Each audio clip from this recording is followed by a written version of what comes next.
प्रत्येक पालक आपल्या मुलांच्या बाबतीमध्ये बोलताना म्हणतो की आमचा मुलगा खूप हुशार आहे, पण तो अभ्यास करत नाही.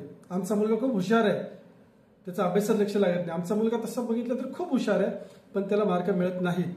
मग हे खरं बोलतायत का पालक? तुम्हाला असं वाटत असेल की नाही, खरं बोलत नाहीत, पण नाही, यस, ते खरं बोलतायत. का? फक्त त्यांना हे लक्षात येत नाही की त्या व्यक्तीची हुशारी, की त्या मुलाची हुशारी नक्की कशामध्ये आहे. आपल्याकडे हुशारी मोजण्याचं मापदंड एकच आहे.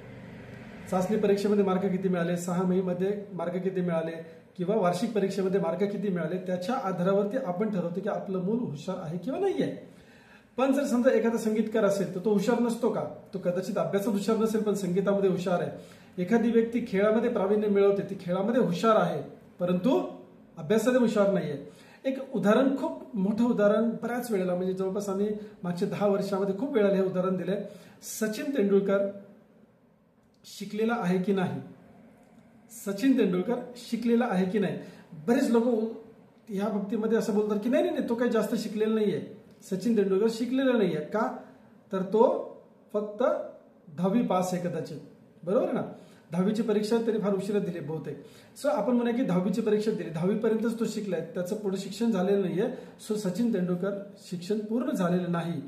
पण माय डिअर फ्रेंड्स, तुम्ही असा विचार करा की सचिन तेंडुलकरला तुम्ही बॅटिंग शिकवू शकता का?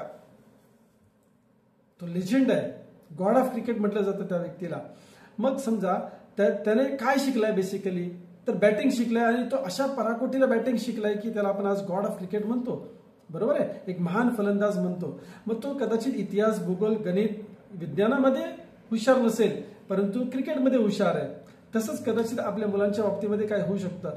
बरोबर आहे? सो एक असा पगडा घेऊन नाही चाललं पाहिजे आपण की मुलांनी फक्त अभ्यासामध्येच हुशार असलं पाहिजे. मी अभ्यासाच्या विरुद्ध नाही.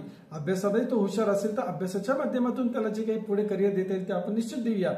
परंतु समजायचं कसं आपल्याला की तो खेळामध्ये, संगीतामध्ये, बोलण्यामध्ये, नाचण्यामध्ये, राईट, किंवा ट्रेकिंग करण्यामध्ये, किंवा कुठल्या क्षेत्रामधनं तो पुढे जाऊ शकतो, कशाची हुशारी त्याच्यामध्ये आहे हे समजून घ्यायचं असेल तर थोडासा आपल्याला अभ्यास करावा लागेल त्याच्या मेंदूचा. मेंदूचा अभ्यास करणं म्हणजे काय? त्याचा सीटी स्कॅन, MRI रिपोर्ट वगैरे आपल्याला काढायचा नाहीये. पण येस, फिंगरप्रिंट्सच्या आधारे, हे पाठी बोटांचे ठसे जे आहेत ना, राईट, या 5 बोटांच्या ठशांवरून आपल्याला मेंदूचा वेध घेता येऊ शकतो. त्याला म्हणतात DMIT test, dermatoglyphics multiple intelligence test. गेल्या 10 वर्षापासून आम्ही बऱ्याचशा पालकांना मदत करतोय, विद्यार्थ्यांना मदत करतोय. अगदी ही संख्या हजारांमध्ये आहे. यस, जर तुम्हाला तुमच्या मुलाचं टॅलेंट समजून घ्यायचं असेल, त्याची हुशारी कशामध्ये आहे हे समजून घ्यायचं असेल तर निश्चितच संपर्क करा.